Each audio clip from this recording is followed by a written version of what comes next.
On today's show, we will explore the new copyright regulations the EU is implementing regarding AI. We will also discuss how these changes impact companies and how business can protect themselves from copyright issues. I'm Daniel. I'm Mateus. And this is the Human AI Experience. We'll be right back.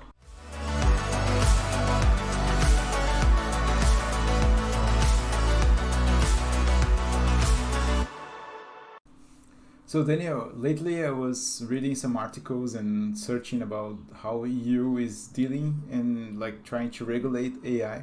So I was reading an article from MIT, and they have 5 points of discussion that I think we can actually discuss here and understand a little bit more how EU is regulating the AI use.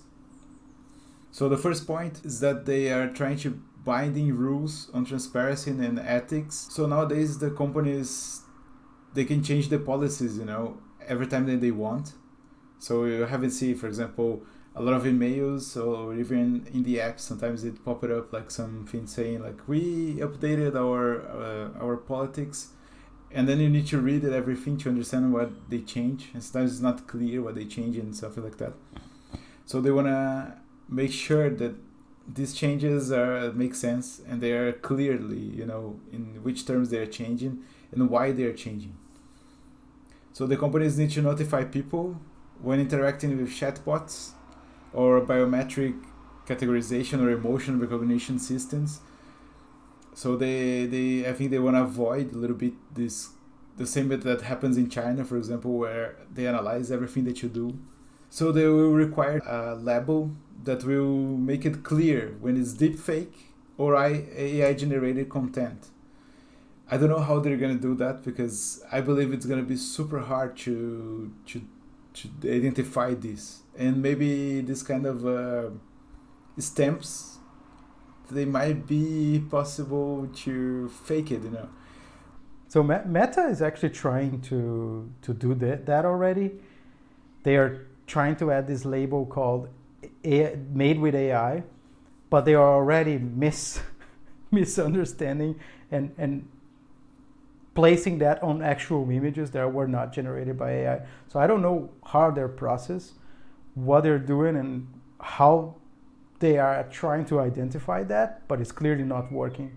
Yeah. So yeah, YouTube, they're using, when you upload the video, they ask you some questions, and one of the questions are if it's generated by AI, if it was edited, anything with AI, and stuff like that.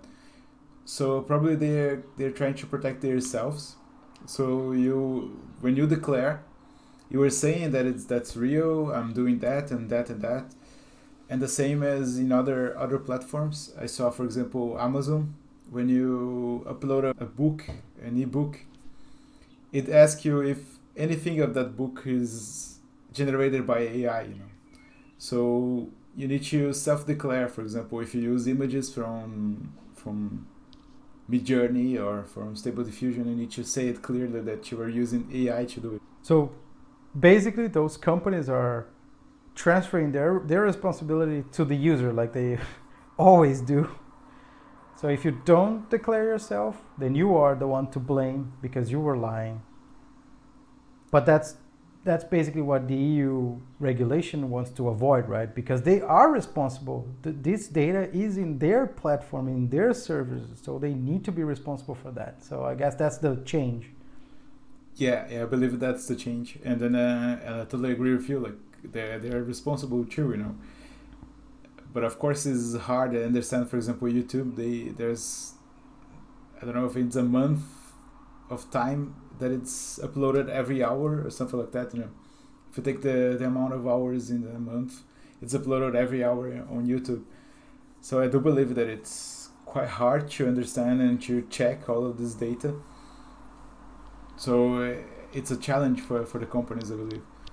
But if you don't have regulation, then they can get away with it, right? So yeah, it is hard, but they created that problem themselves, right? So I do believe it's good to have regulation. So in order to operate in the EU, they will have to adapt, and they will have to have more content moderators, right? So they will have to ramp up their business to moderate this content. But the big question is, it's not that easy to identify if it was generated by AI. The AI is getting better and better. Yeah. So Always, how they're gonna do it? Good question. Yeah. Yeah, I always think about this Will Smith video. As soon as the AI generated models were launched, there was a video of Will Smith eating some pasta. It was so bad. It was so weird, and you could see that were Will Smith. It was so bad that there was something weird happening in that video. But then suddenly, now it's becoming so real. I saw some videos from Sora and from other AI generated videos that they're so real that it's even hard to see and perceive that it's AI generated video. So the tendency is like in a couple of years it's gonna be so hard that it may be impossible to check that. In a matter of a year, it completely changed, right? So this Will Smith video with the pasta is from last year, and then this year is already that is already crap considered to the level of content that we're seeing nowadays. Yeah. So yeah, it's crazy. It's evolving super fast. So if that happened in a year, I can only imagine what's gonna be next year. So the second point is the companies will need to share where the data comes from, how the company trained that model. So for the most powerful model, there are some extra requirements too. So the tech companies, they will have to share how secure and energy efficient their models are. So there's two regulations I think that are super important. The first one, it's obviously the most controversial thing, because a lot of AIs, they don't show the sources of the data they are using to train the models. So the CEO of OpenAI, he never tell from which sources he used to train ChatGPT. So you know why? Yeah, I imagine why. Yeah, because I think I've been hearing and seeing people discussing this this lack of transparency, and then I think it boils down to the investors. So basically, if there was a lot of roadblocks or obstacles or a lot of money to pay for the copyright material, it would be too expensive for investors to invest in this company. So they are basically playing the dumb card now. So they are not disclosing because they're training a lot of copyrighted material. Yeah. That's the biggest problem with AI today. And then we're seeing slowly a lot of lawsuits, especially in the US. The New York Times sued OpenAI because they figured it out that they train using all public data of the New York Times, all the news. Maybe not only public information, but sometimes they have paywalls and everything, and you can unblock paywalls with, I don't know how they do that. But it's possible to... Yeah, exactly. It's crazy. Yeah, to bypass the paywalls, right? But we're slowly seeing a lot of lawsuits from creatives, from news media, and now the most recent was the biggest record labels are suing two of AI music startup companies, Udio and Suno, as far as I recall, because they could clearly see that they've been trained with their catalog of artists that are copyrighted. And historically, these record labels always win their lawsuits against with copyright issues. So let's see how it's going to play out with AI, because it's quite interesting. And then I think those companies, they shouldn't get away with using copyrighted material, right? They need to pay people for using this content. So I'm gonna keep an eye on how this is gonna evolve. Yeah, but I think that relates with art too. So if you think Midjourney uses a lot of art too, but it creates something totally different. So I'm playing here the devil's advocate.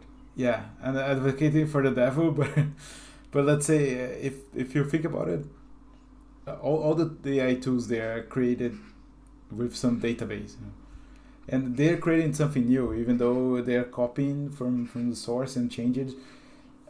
So if you're charging from one art spectrum, you need to charge the other one. So if you're charging music companies or they need to you need to charge artists too, you know. So that's a big issue. I believe that's not gonna be the barrier that will make AI not succeed, you know. So maybe what we are gonna see is like we'll just ignore that from now to the Well, future. it is already changing, right? Like I know uh, OpenAI made a deal with I think Reddit to train on their data, for example. So there are some deals being done for training data where they go to some publications and stuff. The problem is what they have done in the past, right? So I mean, if these things are completely, if copyright gets completely ignored because of AI in order to not unblock innovation, then it completely undermines the value of copyright in general, right? So I think then there's another discussion if what is copyright, if it's you know, if these companies are capitalizing on. I know you have more things to cover, but it's, you know, it's an interesting reflection. Yep. Yeah, maybe we can do an episode only talking about this database. Maybe we can search more about it. So the EU is launching the first AI policy, you know, and then that's really nice. It's nice that they are ahead of other countries and other nations. So they are creating a council of experts to see and analyze the risks of AI, and they're classifying and testing the models. And another things that they will regulate is that people can actually launch complaints about AI systems and receive explanations about what is wrong or what can be done or something, or any kind of complaints need to be clarified. It makes sense to be able to complain because these AI models, at least in their current state, they hallucinate a lot. They tell a bunch of lies. So depending on the importance of the information that you're asking, you should double check that. So if you're trying to get some, or if you're trying to get some historical information or some scientific information, which maybe you shouldn't ask ChatGPT that, because of the training biases, it might give you, you know, the wrong answer. So it makes sense that you'll be able to complain, or if the answers are not accurate. Yeah, another thing I was thinking about it, like if for instance I complain that my material is there. So for example, if I'm an artist and I have my own style, can I complain? Okay, I want you should do not take that in consideration. What are the next steps? What they're gonna do? Like how the companies will react to that? Yeah, similar to what happens today if somebody posted a photo of you or a photo of or something that belongs to you online, you can ask the company to take it down, right? Yeah. And they usually do it because, again, copyright, Yeah. rights of image use, that's a big thing. So yeah, it's good that they're like coming up with this or demanding this for AI companies as well. Yeah. So the fourth item that the MIT highlights is that national security always wins. Let's say, so that's the title. So they are actually regulating the biometric categorization system. So they're untargeting scrapping of facial images from the internet or CCTV cameras to create facial recognition databases like Clearview AI. Emotional recognition at work or in schools, social scoring like it happens in China, and AI systems that can manipulate the human behavior, and AI that is used to exploit people's vulnerabilities, which is really interesting because if you can read what the person is feeling, you can manipulate the person. You know? So that's important to have it. It's not very clear to me. This is they are forbidding the AI for training on this data, right? Is that correct? That's a really good question. Because I think there's something missing here. Like, I think what they did was they do not allow companies to work with this kind of tools. You know, yeah, I think they want to avoid this kind of scoring. You know, like that happens in China, because it's maybe you can create a segregation in the for people. You know, so if you are not in that level of score, you are segregated from buying stuff, you know, from get credit from the banks and stuff. And the reasons sometimes are not that clear as they should. So I think they're trying to avoid this risk of losing control and people kind of lose their rights, you know, as free as you are. So that's what I envision, what I understood of this. So predictive policing is also banned unless it's used with clear human assessment of objective facts, which basically do not simply leave the decision on going after a certain individual in a criminal investigation only because the algorithm says so. So this reminds me a lot Minority Report. So what they are trying to avoid, I think, is like, you know, when the person is likely to do a crime, for example, a guy is coming towards some person like acting weirdly, the AI will say like he's gonna commit a crime, but is he committing or not? So this, I think, this prediction, it's kind of unfair. You know, if you don't do it, why are you gonna be charged of it? And I think that's the problem with like in Minority Report is exactly what happened. So that's interesting that they put that law on the regulation. Huge ethical implications, right? Yeah, you shouldn't trust the algorithm to incriminate somebody, right? Yeah. Totally fair. What MIT highlighted is that France is against this because I think they're already using some predictive or some CCTVs to see and fight crime and terrorism on the streets. You know? So they were clearly against that. But now they're in election, so they're changing the president. I don't know what's gonna happen next, you know, with France in these terms. The fifth and the last item that they highlighted is just that companies will need to address where they're taking the sources to train the models from. So if it's a public domain or a private source. And I think it kind of relates to the second item that we discussed a lot about where the copyright coming from, where the source is. So that's really interesting how they're thinking about this. Yeah, quite interesting. AI and copyright is a big discussion. So quite interesting that at least the European Union is doing something about it, because this needs to be regulated. I do believe we need some sort of regulation. And every time I see somebody talking about regulation in general, they compare with the aviation industry, that in, I don't know, 50, 60 years ago, there was a lot of airplane accidents because the industry wasn't regulated enough. So then a lot of regulation bodies started regulating the aviation industry, and then nowadays it's very rare to have an accident. So when we're talking about security, it's really important to regulate. But tech industries are unregulated in general. And in the last couple of years, the EU has been acting a lot to regulate these companies, at least in the European Union. So it's interesting to see they taking the initiative to do it with AI before everybody does it.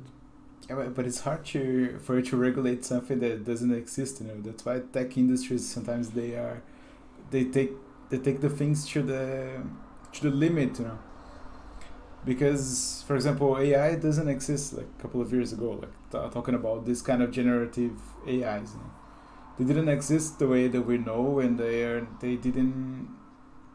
I believe even the tech companies, they didn't predict that it will become so big and it will spread so much like it's just doing right now. Because now what we are facing is like, of course you need to train AI somehow, and then at the moment they were probably using data without like thinking about businesses. So you need to train a new technology. So you put any information that you can gather, and then at some point this becomes so big and everyone is using it, and then you kind of face these boundaries of copyright, So I believe that's the problem that we are facing right now. Like the companies weren't that much prepared for this moment, For they weren't, they maybe used to train, but then they lose control, let's say. And what I have been listening to some podcasts and reading is that they actually don't know how AI works anymore. So sometimes AI comes with a different result than they expected, because it's the way that it's creating and connecting ideas, it's unknown. We don't know. We just put the parameters, and then it comes out with something. Yeah, no, I agree with you. We need to regulate and understand what's happening, and how can we work from now on. I have like two thoughts about that. The first one is that, okay, if we regulate it so much, maybe they will need to take out a lot of the data that they already have. So maybe the power tools that we have now, they're gonna be less powerful from now on. And at the same time, I understand that artists and everyone who created these pieces, they need to be recognized, and we still have the right of having something. AI and copyright issues are the talk of the moment. So I guess we're going to see that evolving in different ways. Let's just keep an eye on, and then we keep talking about it when we know more. Thanks for bringing this up. It was really interesting hearing about the evolution, or how the EU is looking into this, into AI and copyright. We're going to keep an eye on, and we're going to keep discussing this on the podcast. But it's time to wrap up. The episode, I think, is getting a little bit too long, but it was worth it. If you're interested in how AI is evolving and how you can introduce it in your life or your work, subscribe to the podcast in your favorite podcast service and follow us for more. Let's explore AI together. If you have any questions for us, you can reach out to us at hello@humanAIXP.com or connect with us on Instagram. Thanks for listening. See you next week.